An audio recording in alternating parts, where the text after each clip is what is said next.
Assalamualaikum warahmatullahi wabarakatuh. Perkenalkan, saya Zal Hasmi dengan NIM 1901118. Baik, di sini saya akan menerangkan tentang viskometer.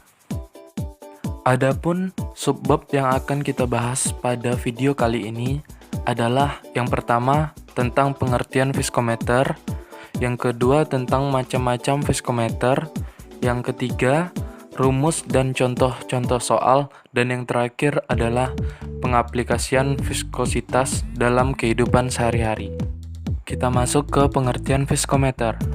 Viskometer merupakan sebuah alat yang digunakan untuk mengukur viskositas suatu cairan. Ada viskometer satu titik.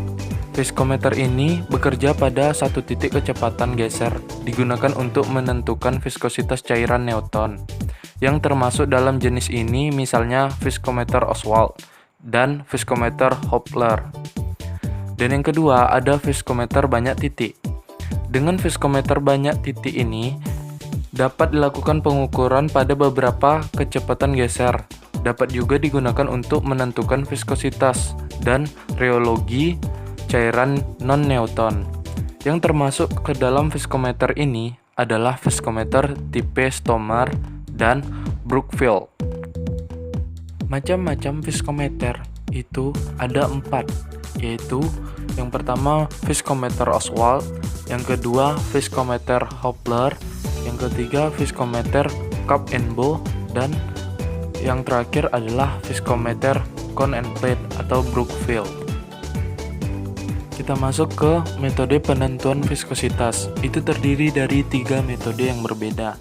Yang pertama adalah metode kapiler, yang prinsipnya mengukur waktu yang dibutuhkan cairan untuk lewat antara 2 tanda pada suatu tabung kapiler vertikal. Alat yang biasa digunakan adalah viskometer Oswald. Dan metode yang kedua adalah metode bola jatuh. Prinsipnya mengukur waktu yang diperlukan oleh suatu bola gelas atau bola baja melewati suatu cairan dalam tabung. Alat yang biasa digunakan pada metode ini adalah viskometer Hopler. Dan yang ketiga adalah metode rotasi. Metode ini dipakai untuk mengetahui sifat aliran atau rheologi suatu cairan.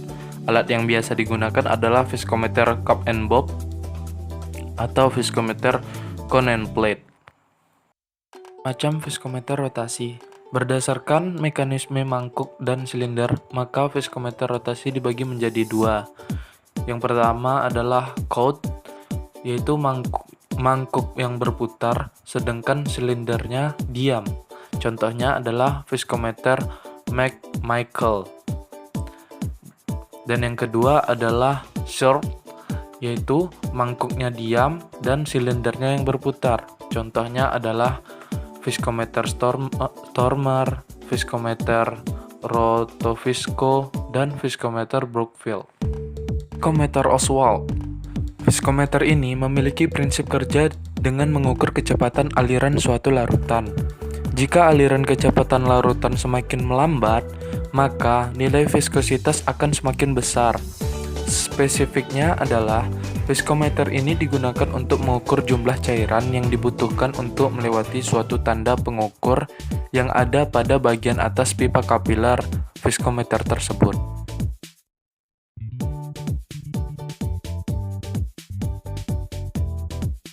Bagian-bagian viskometer Oswald adalah 1. Tanda batas atas, yang berfungsi sebagai garis awal perhitungan waktu untuk mengalirnya cairan ke bawah. Yang kedua adalah labu ukur, yang berfungsi untuk mencegah terjadinya gelembung udara. Yang ketiga adalah tanda batas bawah, yang berfungsi sebagai akhir garis perhitungan waktu dari aliran cairan. Yang keempat adalah pipa kapiler, yang berfungsi sebagai tempat mengalirnya cairan dari labu contoh ke labu ukur dan sebaliknya. Yang kelima adalah labu contoh, yang berfungsi sebagai tempat penampungan fluida untuk dialirkan ke labu ukur. Dan yang keenam adalah tabung penerima, berfungsi sebagai penerima cairan dari tabung isap. Viskometer yang sudah bersih, lalu pipetkan cairan ke dalam viskometer dengan menggunakan pipet, lalu hisap cairan dengan menggunakan pushball sampai melewati 2 batas.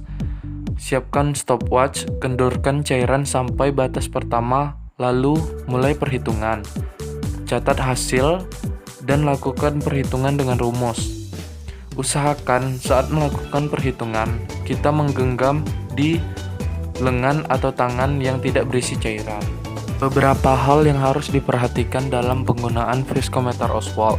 Yang pertama, waktu yang diperlukan cairan untuk mengalir dari M ke N berdekatan. Yang kedua, waktu yang diperlukan untuk mengalir berkisar antara 100 sampai 150 detik. Dan yang ketiga, volume kedua cairan yang dimasukkan ke dalam viskometer harus sama. Yang keempat, pada saat pengujian viskometer harus tegak lurus agar tekanan hidrostatik pada permukaan cairan sama. Yang kelima, suhu pengujian harus konstan. Yang keenam, cairan uji harus bersih. Dan yang terakhir, bobot jenis kedua cairan tidak terlalu jauh bedanya. Berikut adalah rumus perhitungan viskometer menggunakan viskometer Oswald. Saya akan menampilkan contoh soal beserta jawabannya.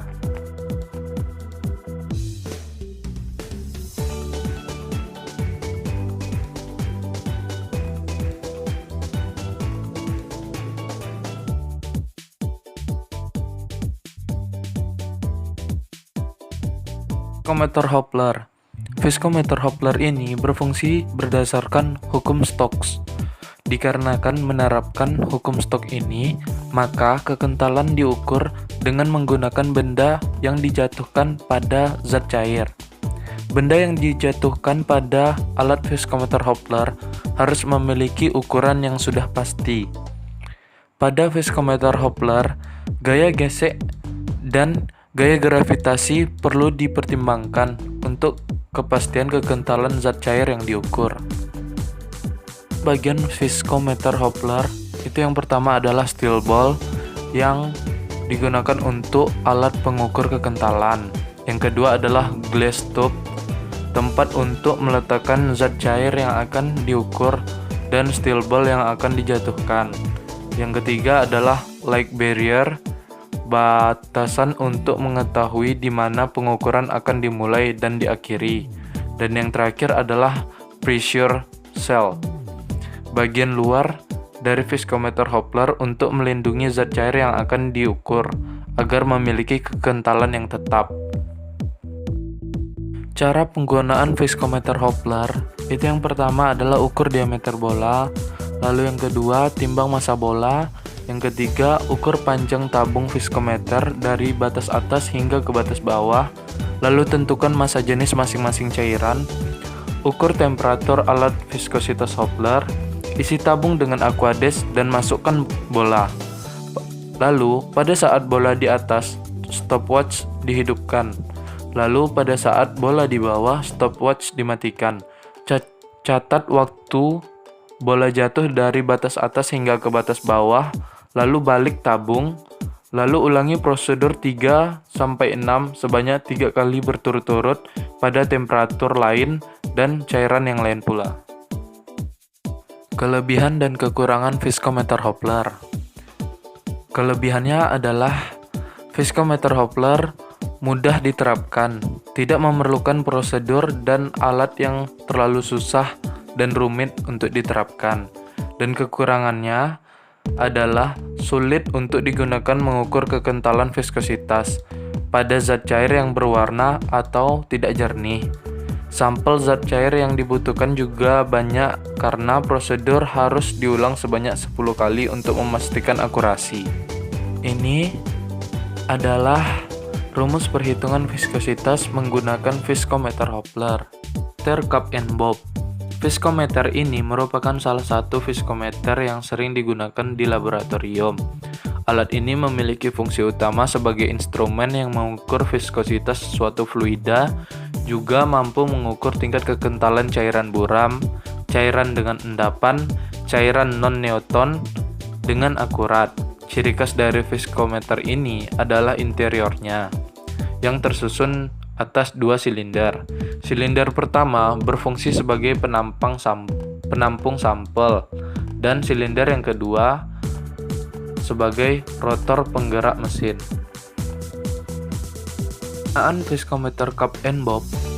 Yang pertama adalah siapkan terlebih dahulu sampel dan fluida yang akan diuji. Sampel cukup diletakkan dan dituang pada celah antara cup dan bob.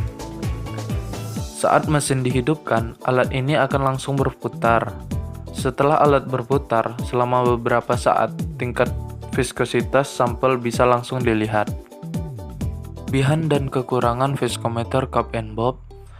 Kelebihannya adalah mampu mengukur tingkat kekentalan cairan buram, cairan dengan endapan, bahkan cairan non-Newton dengan akurat, mudah digunakan, dan dapat dihubungkan dengan komputer sehingga menghasilkan pengukuran semi-otomatis. Kekurangannya adalah viskometer ini dapat menyebabkan penurunan konsentrasi fluida. Kebanyakan viskometer jenis ini berukuran besar dan sulit untuk dipindahkan, lalu harganya pun relatif lebih mahal jika dibandingkan dengan viskometer lainnya. Viskometer Brookfield. Viskometer ini adalah alat ukur kekentalan yang memberikan peneliti suatu instrumen yang canggih untuk menentukan secara rutin viskositas absolut cairan dalam volume sampel yang kecil. Viskometer ini memberikan presisi yang diperlukan untuk pengembangan data reologi yang lengkap. Pada viskometer ini, nilai viskositas didapat dengan mengukur gaya puntir sebuah rotor silinder atau spindle yang dicelupkan ke dalam sampel. Cara kerja viskometer Brookfield. Yang pertama, pasang spindle pada gantungan spindle, lalu turunkan spindle sedemikian rupa sehingga batas spindle tercelupkan dalam cairan yang akan diukur viskositasnya. Pasang stop kontak, lalu nyalakan motor sambil menekan tombol, biarkan spindle berputar dan dilihat jarum merah pada skala. Baca angka yang ditunjukkan oleh jarum tersebut. Berikut adalah rumus perhitungan viskositas menggunakan viskometer Brookfield.